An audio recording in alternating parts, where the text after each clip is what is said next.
अस्सलामु अलैकुम वरहमतुल्लाहि वबरकातुहू।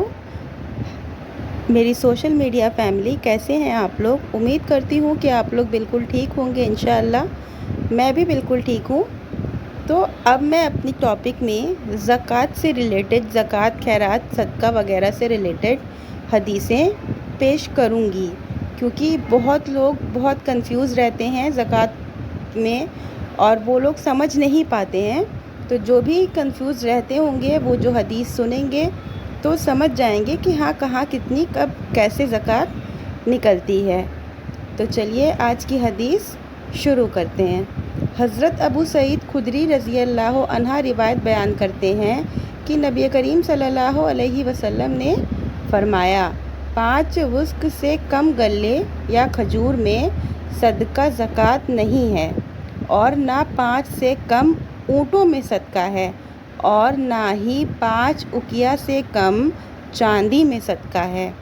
फ़वाइद इस हदीस के: ज़कात देना चाहिए। अनाज और फल में ज़कात है। तकरीबन 750 किलो अनाज पैदा हो तो इसमें ज़कात है, इससे कम हो तो ज़कात नहीं है। इसको समझिएगा। जो भी खेती वगैरह लोग करते हैं, अनाज बेचते हैं, तो उसमें भी ज़कात होती है। ऊँट में ज़कात है। इसका निसाब 5 ऊँट हो से शुरू होता है, यानी 5 में ज़कात है। अगर आपके पास 5 ऊँट हैं तो उस पर ज़कात निकलती है। अगर 5 से कम हो तो उस पर ज़कात नहीं है। चांदी में ज़कात है। 595 ग्राम चांदी है तो इसमें ज़कात है, और अगर इससे कम है तो इसमें ज़कात नहीं है। मालदार बनना इस्लाम में मायूब नहीं है।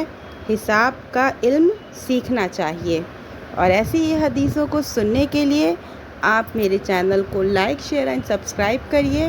और जैसे इतना प्यार दे रहे हैं और प्यार दीजिए। माशाअल्लाह से मेरे 10 के सब्सक्राइबर कंप्लीट हो गए हैं। मिलते हैं नेक्स्ट वीडियो में।